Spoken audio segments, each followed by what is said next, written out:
ایمان ہے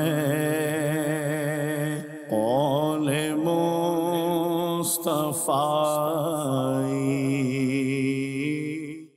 الحمد لله رب العالمين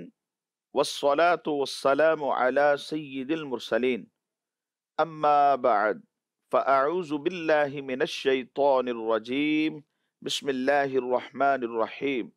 الصلاة والسلام عليك يا رسول الله وعلى آلك وأصحابك يا حبيب الله الصلاة والسلام عليك يا نبي الله وعلى آلك وأصحابك يا نور اللہ۔ حضور نبی پاک صلی اللہ تعالی علیہ وآلہ وسلم کا فرمان عالی شان ہے، جس نے مجھ پر ایک مرتبہ درود پاک پڑھا، اللہ تبارک و تعالی اس پر 10 رحمتیں نازل فرمائے گا، اور جس نے مجھ پر 10 مرتبہ درود پاک پڑھا تو اللہ تبارک و تعالی اس پر 100 رحمتیں نازل فرمائے گا، اور جس نے مجھ پر 100 مرتبہ درود پاک پڑھے تو اللہ تبارک و تعالی اس کی دونوں آنکھوں کے درمیان میں لکھ دیتا ہے کہ یہ شخص منافقت اور جہنم کی آگ سے آزاد ہے، اور کل بروز قیامت اللہ تبارک و تعالی اسے شہداء کے ساتھ رکھے گا۔ صلو علی الحبیب صلی اللہ تعالی علی محمد صلی اللہ علیہ وسلم۔ پیارے اسلامی بھائیوں، مدنی چینل کے ناظرین، یہ ہے پروگرام درس بخاری شریف، اور آپ اس میں سماعت فرماتے ہیں امام بخاری علیہ رحمت اللہ الوالی کی کتاب الجامع الصحیح البخاری سے احادیث مبارکہ اور ان کا ترجمہ۔ اس کے ساتھ ساتھ معتمد شروحات کی روشنی میں آپ یہ جان پاتے ہیں کہ نبی پاک صلی اللہ تعالی علیہ وآلہ وسلم کی اپنے اس فرمان سے کیا مراد پیش نظر رہی۔ تو حصول ثواب کی خاطر بیان سننے سے پہلے اچھی نیتیں بھی فرما لیجئے کہ فرمان مصطفیٰ صلی اللہ تعالی علیہ وآلہ وسلم ہے، نیت المؤمن خیر من عملہ، مومن کی نیت اس کے عمل سے بہتر ہے۔ مدنی چینل کے ناظرین، گزشتہ سلسلے میں ہم گفتگو کر رہے تھے نبی کریم صلی اللہ تعالی علیہ وآلہ وسلم کے حسن اخلاق، آپ کی سخاوت کے حوالے سے، اور بخل کسے کہا جاتا ہے اس پر بھی کچھ مختصر گفتگو ہوئی تھی کہ یہ سخاوت کی ضد ہے۔ اسی کو ہم آج کے سلسلے میں بھی کنٹینیو کرتے ہیں۔ حضرت مسروق رضی اللہ تعالیٰ عنہ اس حدیث کے راوی ہیں، وہ کہتے ہیں کننا جلوسا مع عبد اللہ ابن یحدثنا اذ قال لم يكن رسول اللہ صلی اللہ علیہ وسلم فاحشا ولا متفحشا وإنه كان يقول ان خياركم احاسنكم اخلاقا۔ حضرت مسروق رضی اللہ تعالیٰ عنہ سے مروی ہے کہ ہم حضرت عبداللہ ابن عمر رضی اللہ تعالی عنہما کے ساتھ بیٹھے ہوئے تھے، اور وہ ہمیں حدیث بیان کر رہے تھے۔ جب انہوں نے رسول اللہ صلی اللہ تعالی علیہ وآلہ وسلم کے بارے میں کچھ بیان فرمایا، گویا ہوئے تو فرمانے لگے کہ اللہ کے رسول صلی اللہ تعالی علیہ وآلہ وسلم نہ تو طبعاً فحش گو تھے اور نہ ہی بتکلف ایسا کیا کرتے تھے، اور آپ فرماتے تھے تم میں سے بہترین لوگ وہ ہیں جن کے اخلاق تم میں سب سے اچھے ہوں۔ فحش کے معنی کیا ہے؟ شارحین حدیث نے لکھا کہ حد سے بڑی ہوئی بات، کہ جو اللہ نے ہمیں حدود دی ہیں، ان حدود سے جب ہم تجاوز کر جاتے ہیں تو یہ ہمارے لیے غلط ہے، کیونکہ شریعت کا ایک دائرہ ہے کہ انسان جب حد سے تجاوز کرتا ہے تو یہ فحش ہوتا ہے۔ اکثر گالی گلوچ کو فحش کہا جاتا ہے کہ گویا کہ فحش گوئی کر رہا ہے، گالیاں بک رہا ہے، لوگوں کو برا کہہ رہا ہے، بری گفتگو کر رہا ہے، یہ فحش کے معنی میں آتا ہے۔ بعض لوگوں کے منہ سے عادتاً گالیاں نکلتی رہتی ہیں، انہیں خیال بھی نہیں ہوتا کہ میرے منہ سے گالی نکل رہی ہے، ان کا گویا تکیہ کلام بن جاتا ہے، ایک ایک بات کے اوپر گالی نکالتے ہیں، جیسے بعضوں کا تکیہ کلام ہوتا ہے، بات بات پر قسم اٹھاتے ہیں۔ ناظرین، آپ کو بھی ایسے لوگ معاشرے میں نظر آئیں گے، بات بات کے اوپر وہ قسم اٹھا لیتے ہیں۔ اسی طرح بات بات پر بعض ایسے بھی نظر آئیں گے، ماؤں بہنوں کی گالیاں تک دے دیتے ہیں، برا کہتے ہیں سامنے والے کو، ایک بات کریں گے 2 گالیاں نکالیں گے، 4 باتیں کریں گے پھر 2 گالیاں نکالیں گے۔ تو بات بات پر گالیاں ان کے منہ سے نکلتی رہتی ہیں، اور بعض لوگ گالی گفتاری کے ایسے عادی تو نہیں ہوتے، مگر وہ جب غصے میں آتے ہیں تو پھر گالیاں بکتے ہیں، غصے میں آئیں گے تو منہ سے گالی گلوچ کا وہ سلسلہ ہوگا۔ جو پہلی قسم کے لوگ ہیں کہ جن کے منہ سے گالیاں نکلتی رہتی ہیں، وہ گالیوں کے عادی بن جاتے ہیں، یہ فاحش کہلاتے ہیں۔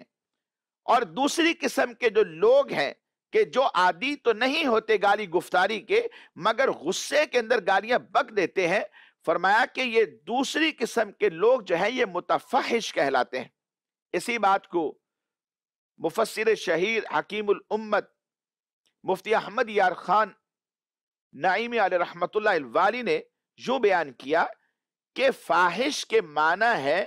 کلام میں بالطبع فحش کرنے والا، یعنی اس کی طبیعت میں یہ بات داخل ہے، اور متفحش کے معنی ہے بتکلف فحش کرنے والا، عادت تو نہیں ہے لیکن جب غصے میں آئے گا تو پھر تکلفاً اس طرح کے معاملات اس سے سرزد ہو جاتے ہیں۔ اور میرے حضور نبی پاک صلی اللہ علیہ وسلم نہ تو آپ بالطبع فحش گو تھے اور نہ ہی تکلفاً ایسا کیا کرتے تھے۔ تو اس بات کو اس حدیث مبارک میں حضرت عبداللہ بن عمر رضی اللہ تعالی عنہما نے واضح کر دیا۔ اس حدیث میں فرمایا گیا کہ تم میں سے بہترین لوگ وہ ہیں جن کے اخلاق تم میں سے سب سے اچھے ہیں۔ علامہ عینی رحمت اللہ تعالی علیہ نے اس حدیث مبارک کی شرح میں نبی پاک صلی اللہ تعالی علیہ وآلہ وسلم کے حسن اخلاق کے متعلق چند ایک روایات بھی نقل کی ہیں۔ آئیے چند ایک آپ کی گوش گزار کرتا ہوں۔ حضرت انس بن مالک رضی اللہ تعالیٰ عنہ بیان کرتے ہیں کہ اللہ کے نبی صلی اللہ تعالی علیہ وآلہ وسلم نے فرمایا کہ مومنوں میں عذرو ایمان کے کامل ترین وہ شخص ہے جس کے اخلاق سب سے اچھے ہوں۔ اس حدیث مبارک کو ابو یعلا نے بھی روایت کیا ہے، اور سیدنا ابو ہریرہ رضی اللہ تعالیٰ عنہ سے مروی ہے، آپ بیان کرتے ہیں کہ رسول خدا صلی اللہ تعالی علیہ وآلہ وسلم نے فرمایا مومنوں میں سے کامل ترین وہ ہے جن کے اخلاق سب سے اچھے ہوں۔ اس حدیث مبارک کو امام ترمذی رحمت اللہ تعالی علیہ نے روایت کیا، اور اس حدیث کے بارے میں فرمایا کہ یہ حدیث حسن ہے۔ امام حاکم نے حضرت جابر بن عبداللہ رضی اللہ تعالیٰ عنہ سے اس حدیث کی روایت کی، اور اس حدیث مبارک کو انہوں نے کہا کہ ھذا حدیث صحیح، کہ یہ حدیث صحیح ہے۔ اور امام احمد نے حضرت جابر بن عبداللہ رضی اللہ تعالیٰ عنہ سے روایت کی ہے،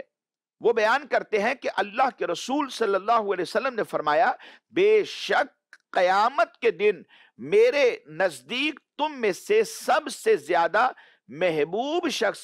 اور سب سے زیادہ میری مجلس کے قریب شخص وہ ہوگا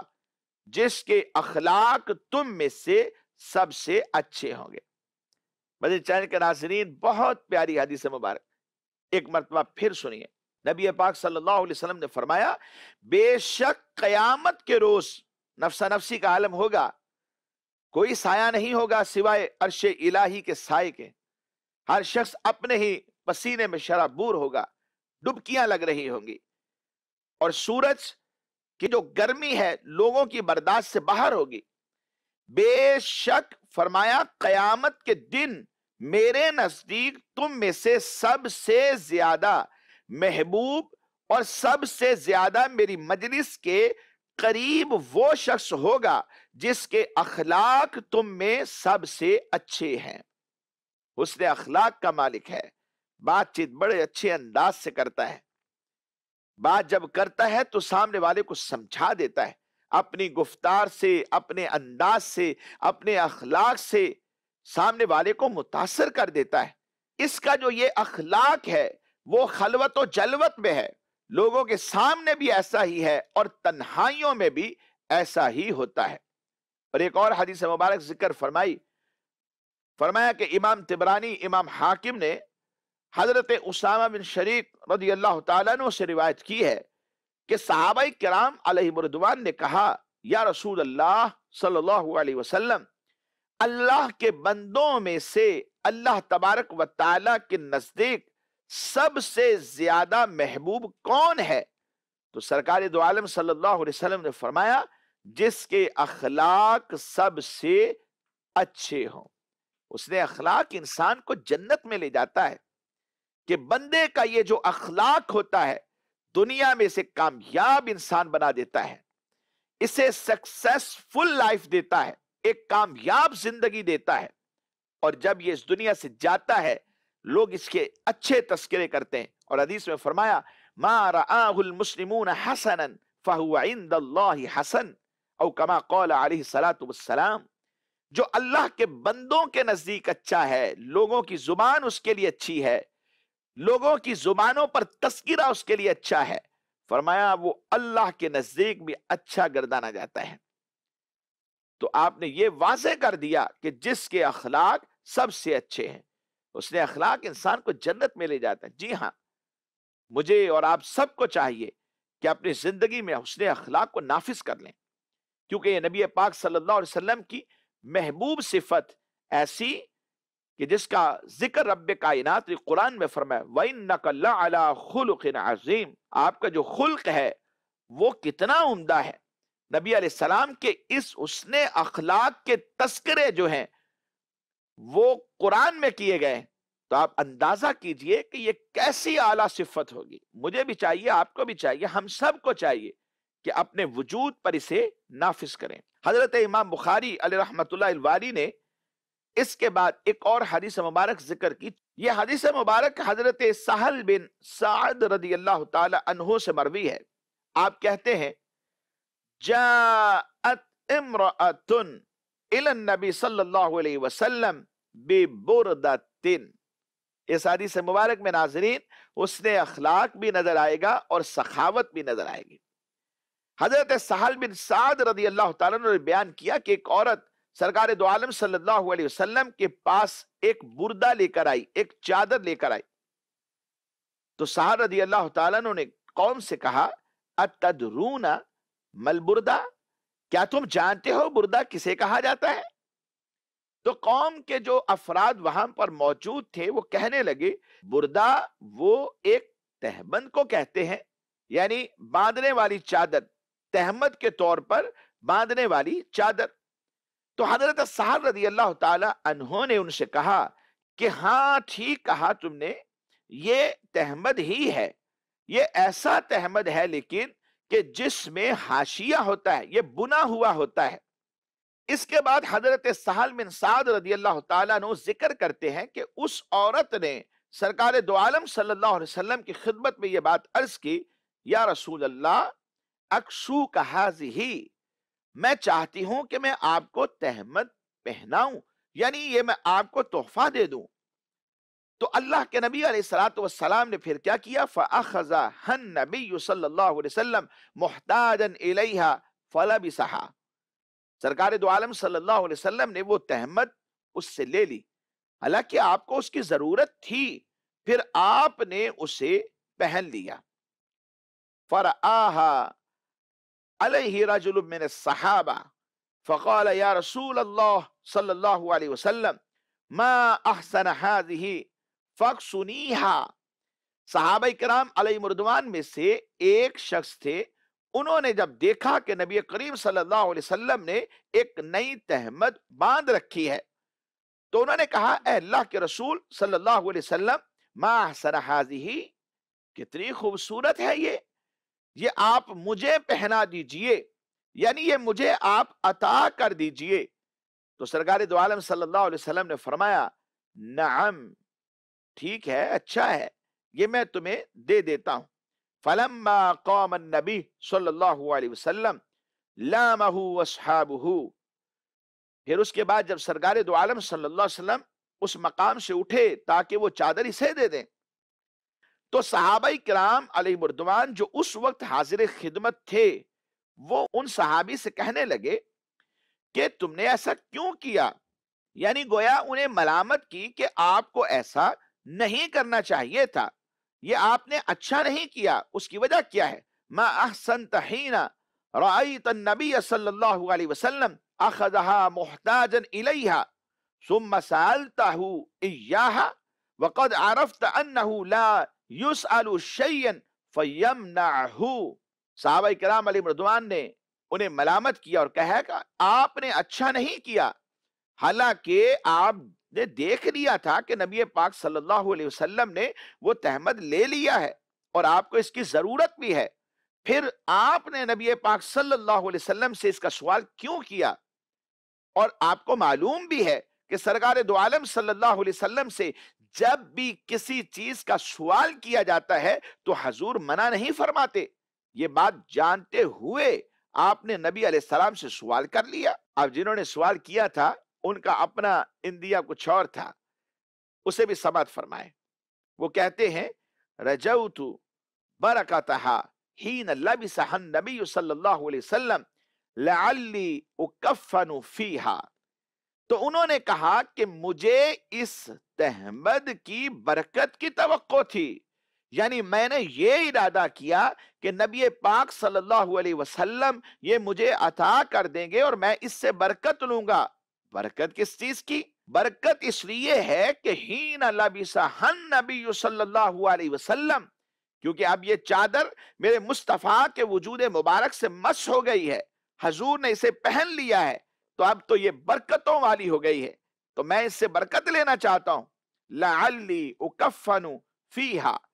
اور مجھے یہ پسند ہے، میں یہ چاہتا ہوں کہ شاید میں اس تہمد میں کفن دیا جاؤں، یعنی ان کی خواہش یہ تھی کہ یہ چادر مجھے مل جائے اور میں بطور کفن کے اسے استعمال کروں گا، کیونکہ نبی پاک صلی اللہ علیہ وسلم کا وجود مبارک اس چادر کے ساتھ مس ہو چکا ہے، اب یہ برکت والی ہو چکی ہے۔ حضرت سہل بن سعد رضی اللہ تعالیٰ ایک دوسرے مقام پر حدیث مبارک میں فرماتے ہیں کہ وہ چادر پھر ان صحابی رضی اللہ تعالی عنہ کو کفن کے طور پر دی گئی، وہ ان کا کفن بنی۔ اس حدیث مبارک میں اگر آپ عنوان کی طرف جائیں کہ جو امام بخاری علیہ رحمہ نے عنوان قائم کیا تھا، اس میں حسن اخلاق بھی تھا، سخاوت بھی تھی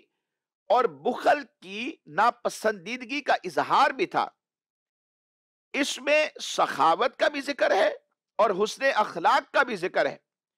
کہ نبی کریم صلی اللہ علیہ وسلم کو ایک تہمت کی ضرورت تھی اور آپ اسے پہن بھی چکے تھے، یعنی حاجت ہے اور استعمال کر لیا، پھر بھی ایک شخص نے آپ سے جب سوال کیا تو نبی پاک صلی اللہ علیہ وسلم نے منع نہیں کیا، آپ نے اسے عطا کر دیا۔ یہ آپ کا حسن اخلاق بھی ہے اور آپ کی سخاوت بھی اس کے اندر موجود ہے۔ مدنی چینل کے ناظرین، سرکار دو عالم صلی اللہ علیہ وسلم کی عطا جو ہے، عطا کے بعض نظارے ایسے بھی تھے کہ کسی سے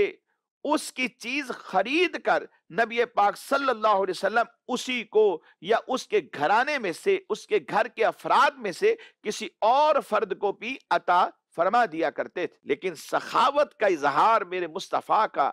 بہت بڑا حسن تھا، آپ کا بہت بڑا وصف تھا کہ آپ عطا فرماتے تھے، بہت بڑے سخی تھے۔ جیسا کہ غزوہ ذات الرقاع کی بات ہے کہ جب وہاں سے واپسی آ رہے تھے تو حضرت جابر بن عبداللہ رضی اللہ تعالی عنہ بھی ساتھ تھے، چونکہ ان کا اونٹ کافی لاغر تھا، کمزور تھا،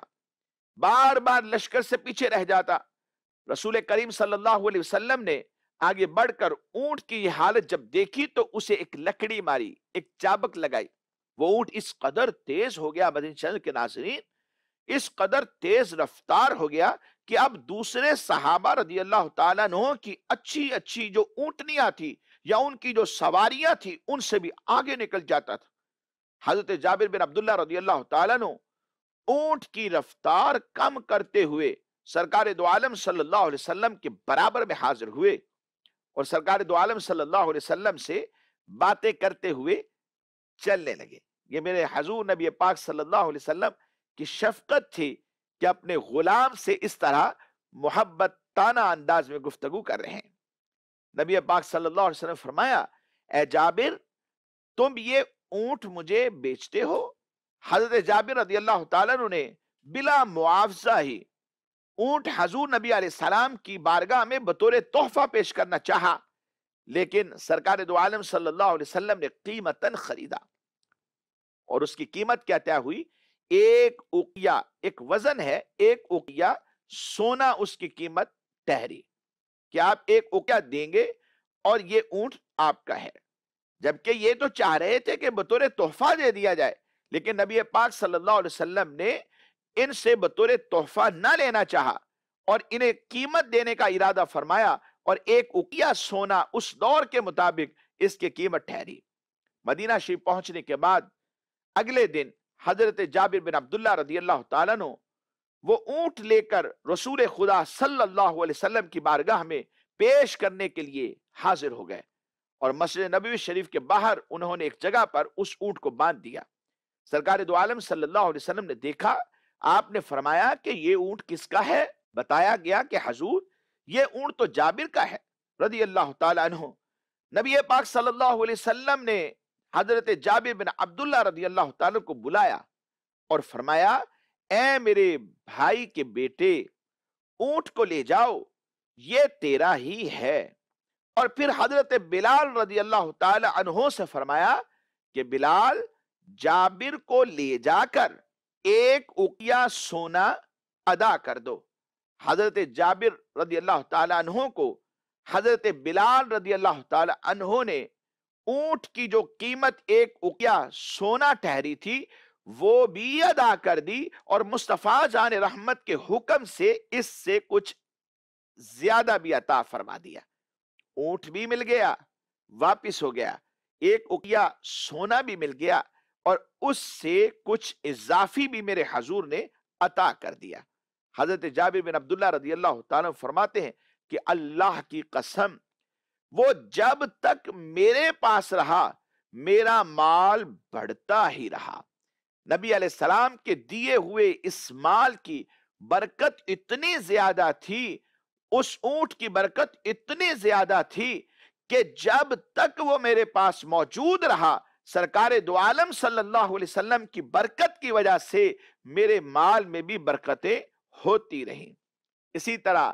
ایک موقع پر امیر المؤمنین حضرت سیدنا عمر فاروق اعظم رضی اللہ تعالی عنہ سے سرکار دو عالم صلی اللہ علیہ وسلم نے ایک اونٹ خریدا، اور ان کے ہی لخت جگر حضرت سیدنا عبداللہ بن عمر رضی اللہ تعالی عنہ کو سرکار دو عالم صلی اللہ علیہ وسلم نے وہ اونٹ جو تھا وہ ہبہ کر دیا۔ واہ کیا جود و کرم ہے شاہ بطحا تیرا۔ سیدی اعلیٰ حضرت رحمت اللہ تعالی علیہ کتنے پیارے پیرائے میں، کتنے پیارے انداز میں فرما رہے ہیں کہ واہ کیا جود و کرم ہے شاہ بطحا تیرا، نہیں سنتا ہی نہیں مانگنے والا تیرا، دھارے چلتے ہیں عطا کے وہ ہے قطرہ تیرا، تارے کھلتے ہیں سخا کے وہ ہے ذرہ تیرا، اغنیا پلتے ہیں در سے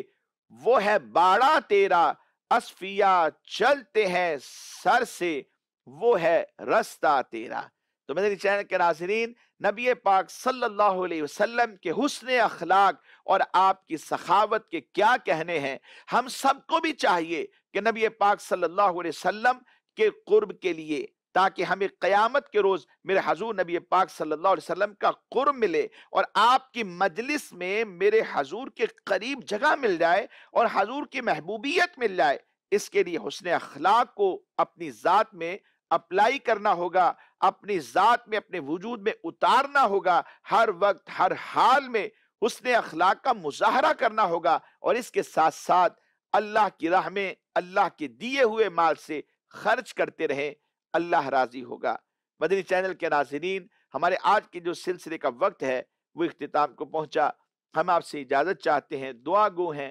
اللہ کریم ہم سب کی اس حاضری کو اپنی بارگاہ میں قبول فرمائے۔ عمل کی توفیق دے، آمین بجاہ النبی الامین صلی اللہ تعالی علیہ وآلہ وصحابہ وبارک وسلم۔ ایمان ہے قول مصطفیٰ